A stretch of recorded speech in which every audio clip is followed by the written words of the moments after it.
Ah, the book of Revelation. It's one of those parts of the Bible that's just filled with this powerful cosmic imagery. It's fascinated people for centuries, and let's be honest, it's confused a lot of us too. But hidden inside all those visions of shaking heavens and falling stars, there's this really profound and very human cry for justice. So today we're going to dig in and uncover who is crying out and what their plea for vengeance is really all about. And this is the question that just echoes right from the pages of Revelation. It is such a raw, haunting plea from souls who have been deeply wronged. How long, they're asking. How long until justice is finally served? This one verse right here, it sets up a mystery that we are going to solve together. All right, so to really get to the bottom of this, we've got two big questions we need to tackle. First, who exactly are these souls crying out from under the altar? And second, when, and just as importantly, how is their cry for vengeance finally answered? I think the answer might just surprise you. So, to find out who's speaking, we need to look back. I mean, way back, long before the book of Revelation was ever written down. Because the voices we're hearing, they aren't new at all. They are ancient. See, this cry for justice, it's not some brand new thing that just pops up in Revelation. No way. It's a theme that's been running through the entire biblical story. It's really the collected voice of all the faithful from the Old Covenant. The period of God's relationship with humanity before Jesus. These are the prophets and the saints who were persecuted and martyred for their faith centuries before Christ. And you can literally trace this cry as it builds across the centuries. It all kicks off way back in Genesis with the very first martyr, Abel, whose blood literally cries out from the ground. Then later, you have the prophet Zechariah, and as he's being killed, his last words are a direct plea for God to require it, to avenge his death. And then Jesus himself comes along and ties it all together, declaring that all of this righteous blood will be required of this generation. So let's put it all together. Who is crying out in Revelation? Well, it's them. It's the faithful martyrs of old, starting with Abel and going all the way through the prophets. They've been waiting, just longing for their vindication, for that one moment when all the innocent blood shed since the very foundation of the world would finally be answered for. Okay, so now that we've got a handle on who is crying out, we can tackle the second and maybe even more critical question. When is their cry answered? Are we talking about some far-off future apocalypse? Well, the text actually gives us a very specific clue. Remember what Jesus said. He didn't say their blood would be required at the end of time, or something vague like that. No, he said it would be required of this generation. The precision of that language, that's our key. Jesus is setting a very specific time frame for us.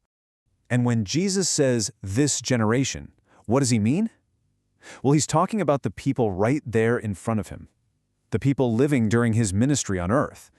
He is pointing directly to a specific moment in history, a moment that was going to unfold within their own lifetimes. He's pointing to the cross. So this is the absolute crucial point here. The justice these ancient martyrs were crying for wasn't some distant future event. Their vindication, the answer to their endless cry of how long, it was fulfilled in the victory of Jesus on the cross. His sacrifice was the very answer they had been waiting for through all those long centuries.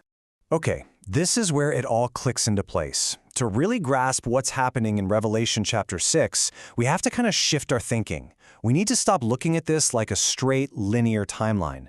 We're not looking at a sequence of events, but at one single moment from two totally different perspectives.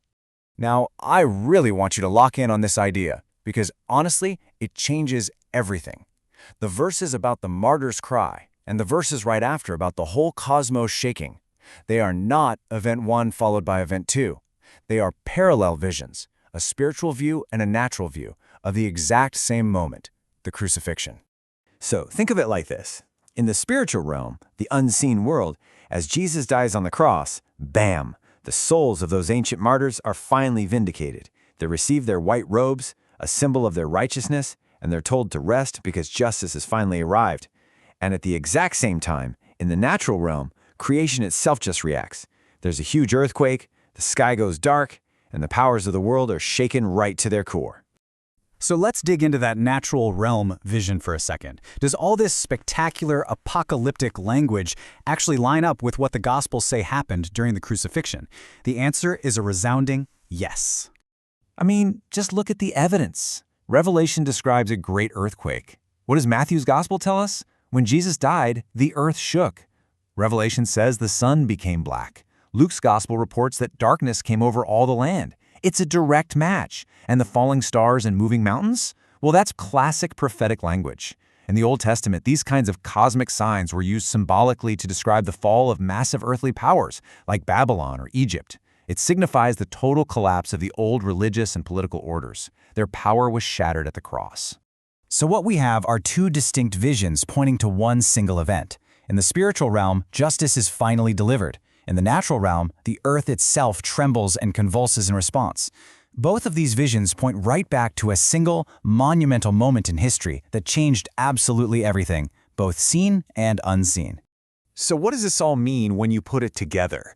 It means that cry of, "How long, O Lord?" wasn't some prayer for a fiery end-of-the-world scenario in the distant future. No, it was the age-old expression of a deep, deep longing for the Messiah, for the moment of atonement, for the ultimate victory that would be won on the cross. And that leaves us with a final, really powerful question to think about.